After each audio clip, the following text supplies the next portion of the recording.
Welcome to today's market update. We've got some truly exciting developments. A breakthrough in the U.S. government shutdown is sending global stocks soaring, and AI trades are making waves on Wall Street once again. We're also diving into some intriguing Trump-linked fintech news and a fresh chapter in Warren Buffett's legacy. So let's jump right in and break down the big financial stories you need to hear today. Global markets rally on hopes of a U.S. shutdown deal. Our first story captures the dramatic reaction in markets to progress on ending the U.S. government shutdown. On 10th November, the U.S. Senate advanced a bill to fund the government through 30th of January, bringing relief after a shutdown that lasted 41 days and delayed key economic data. White House economic advisor Kevin Hassett warned that without a deal, economic growth could turn negative, and investor anxiety over missing data was growing. The possibility of a breakthrough sparked a global rally. Reuters reports that MSCI's World Stock Index jumped over 1%, its biggest single-day gain since June. In the U.S., the Dow Jones Industrial Average added roughly 1%. The S&P 500 gained about 1%, and the NASDAQ Composite surged more than 2%, while 10- and 2-year Treasury yields rose as investors moved out of safe haven bonds. The Economic Times midday market snapshot shows similar strength. The NASDAQ up 1.91% to 23,447.96. The S&P 500 up 1.11% to 6,803.38, and the Dow up 0.6%. Riskier currencies such as the Australian and New Zealand dollar strengthened against the U.S. dollar, while the British FTSE 100 hit a record high as optimism rippled through global markets. Investors interpreted the Senate vote as a sign that the longest U.S. government shutdown in history might soon be over, restoring the flow of economic data and averting further drag on growth. This surge illustrates how sensitive both stocks and bonds are to fiscal policy uncertainty and underscores the interconnectedness of markets worldwide. Morning mid, optimism ahead of a deal. Another Reuters piece published before the trading session opened highlighted how quickly sentiment shifted. Futures for the NASDAQ 100 and S&P 500 were up 1.2% and 0.7% respectively as investors anticipated the shutdown resolution. The article noted the toll the closure had already taken. Federal workers went without pay. Essential statistics were delayed, and consumer sentiment slid to its lowest level in 3.5 years. Economists warned that if the government remained closed, the economy could contract. But the Senate vote spurred hopes that official data would soon resume. Reuters also pointed out that investors had interpreted a recent pullback as a breather, not the end of the bull market. Even central banks were in focus. Minutes from the Bank of Japan suggested policymakers might soon raise rates, adding another layer of complexity to global markets. Taken together, these reports show how news of a legislative breakthrough can change risk appetite virtually overnight. They also remind us that macro risks, including government funding, monetary policy, and economic data, are often intertwined. For investors and traders alike, staying on top of these developments is essential, as they can quickly shift the direction of both equities and bonds. Is the AI trade faltering? Palantir and tech stocks slump. While markets rallied in hopes of a government deal, a different story was unfolding in the technology sector. Palantir Technologies reported record quarterly results, but its shares fell more than 8%, dragging the NASDAQ and other AI-related names lower. According to Investopedia, Palantir's revenue rose and its adjusted profit beat estimates, yet the stock dropped on concerns about lofty valuations and the pace of government contracts. Shares of Advanced Micro Devices, Micron Technology, Intel, NVIDIA, Oracle, and Tesla also declined, contributing to a broader tech sell-off. Business Insider compiled several warning signs that the red-hot AI trade might be losing steam. Investor Michael Burry, famous for betting against the housing market in 2008, said that sometimes the only winning move is not to play and expose bets against Palantir and NVIDIA. The article highlighted that valuations for AI-linked companies had reached nosebleed levels, and even minor disappointments could trigger big sell-offs. Price action supports that view. On the day, Palantir shares slid 8.35%, NVIDIA fell 1.08%, AMD dropped 2.42%, Broadcom declined 1.85%, and Meta Platforms shed 1.89%. Analysts also noted that Meta's decision to double capital expenditure plans added to investor anxiety about cash burn.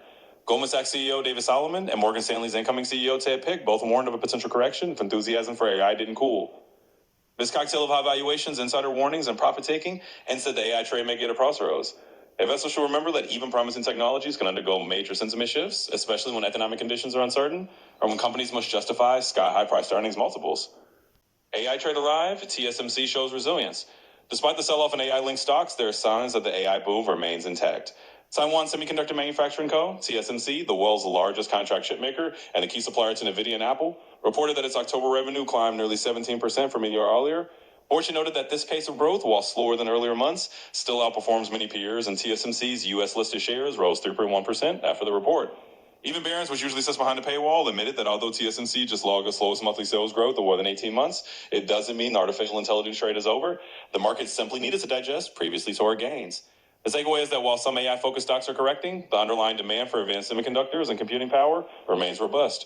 TSMC's results suggest that the secular trend toward AI and high-performance computing is far from finished, though investors should expect periodic slowdowns as the market recalibrates. Weekly market wrap, AI shakes, not breaks. For a broader perspective on the markets, Edward Jones' weekly update offers valuable insights.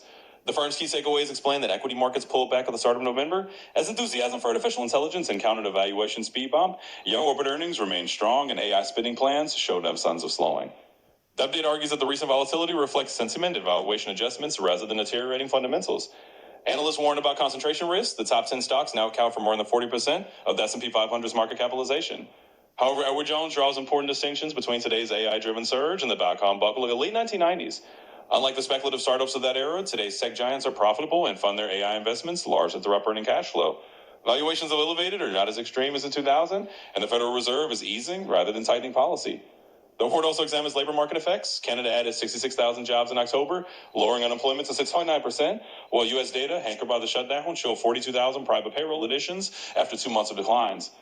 Outplacement firm Challenger Grand Christmas said job cut announcements in October nearly tripled from a year earlier, and artificial intelligence was the second most common reason, linked to 6% of layoffs. A St. Louis Federal Reserve study found that occupations most exposed to generative AI, such as computer and mathematical roles, have seen the largest increases in deployment. Software developer job openings are down 75% from their post-pandemic highs. Edward Jones' portfolio advice is straightforward: maintain exposure to AI innovation, but avoid over-concentration. Investors should broaden their portfolios across sectors, market capitalizations, and geographies, including small and mid-cap stocks in emerging markets, which often outperform when the Federal Reserve is easing. This balanced approach, according to the firm, helps manage risk while capturing opportunities in a fast-evolving market. Public Square leaps on fintech acquisition. Next up is a smaller but eye-catching story from OnInvest. Public SQ Holdings, also known as PSQ or Public Square, saw its shares show more than 10% at the opening bell after announcing plans to acquire key assets of the fintech startup Tandem. The deal includes up to $1 million in cash and $5.75 million in PSQ shares and is expected to close in December. Public Square began as a marketplace for so-called family-friendly or conservative-oriented products and Kels Donald from Jr. among its investors. Over time, it launched a personal care brand called Every Life and began offering payment services. Now the company is pivoting toward fintech. A Tandem acquisition will allow Public Square to offer credit and debit products to merchants, bypass traditional payment networks, and lower interchange fees. Tandem's platform already saw its brands such as Spotify, Attentive, and Klaviyo. The shift doesn't stop there. Earlier this year, Public Square said it might hold reserves in digital assets such as Bitcoin or stablecoins, and even consider selling its marketplace and Every Life brand. Fintech revenue grew 37% to $4.4 million, and analysts now recommend buying the stock, forecasting a potential 122% upside from its 7 November closing price. Investors should watch where the Public Square successfully transforms itself from a niche marketplace into a rather famous platform. Another headline-grabbing story involves legendary investor Warren Buffett. In his Thanksgiving letter, Buffett revealed plans to accelerate the transfer of his fortune, largely Berkshire Hathaway shares, to his children's foundations. He explained that he wants his children to gain experience managing the wealth while they are still in their prime. I said in November, Buffett converted 1,800 Class A Berkshire shares, each worth roughly $747,850, into 2.7 million Class B shares, worth about $498 apiece, to distribute to 4 family foundations. He emphasized that he intends to keep a significant number of Class A shares until Berkshire shareholders are comfortable with the chosen successor. Vice Chairman Greg Abel. Buffett assured readers that his children fully support Abel and that he has no interest in managing from the grave. What does this mean for Berkshire? Buffett said he still regards the conglomerate's prospects as moderately above average and argued that it's less likely to face a devastating catastrophe than any other company he knows. However, given Berkshire's size, he acknowledged that other firms may outperform it over the next 10 to 20 years. In a candid warning, he reminded shareholders that Berkshire's stock price could fall by around 50%, as it has 3 times in the past 6 decades, but that America and Berkshire will bounce back. Buffett also announced that he will stop writing lengthy annual letters and speaking at shareholder meetings, though he plans to continue his Thanksgiving messages. This signals a new era for Berkshire, with Greg Abel set to take over as CEO on 1st January 2026.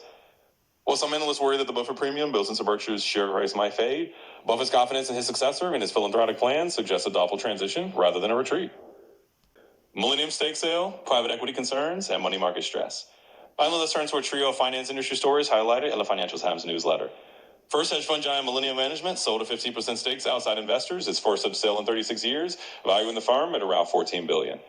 Millennium, led by Izzy Englander, pioneered a multi-manager pod model with hundreds of trading teams and now manages about $79 billion. The stake sale is designed to prepare the firm for life beyond its founder, signaling how even the most successful hedge funds are at the heat of succession.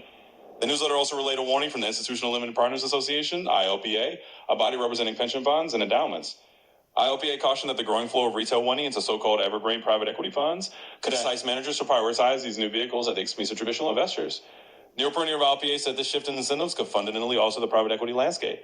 Another section flagged potential stress in U.S. money markets. Spreads between the tri-party purchase agreement rate and the Federal Reserve's interest on reserve balances widened abruptly, prompting concern that funding markets may be tight at month-end and year-end. Scott Skyrim of Frobisher Securities warned that markets aren't out of the woods, while Barclays strategist Samuel Earle said participants remain concerned about year-end funding. Although rates steady after the spike, the incident serves as a reminder that liquidity can evaporate quickly, an issue that could spill over into broader financial conditions if not addressed. There you have it, our comprehensive roundup of the most compelling financial news stories this week. For macro developments like a potential end to the U.S. government shutdown and the resilience or fragility of the AI trade, to corporate moves by Public Square and Berkshire Hathaway, these stories underscore how intertwined markets, policy, and individual companies are. Whether you're an investor, a market watcher, or just curious about finance, understanding these nuances can help you navigate an increasingly complex world. If you found this video informative, please like and subscribe. Let us know in the comments which story you found most interesting or what topics you'd like us to cover next. Thanks for watching, and see you in the next episode.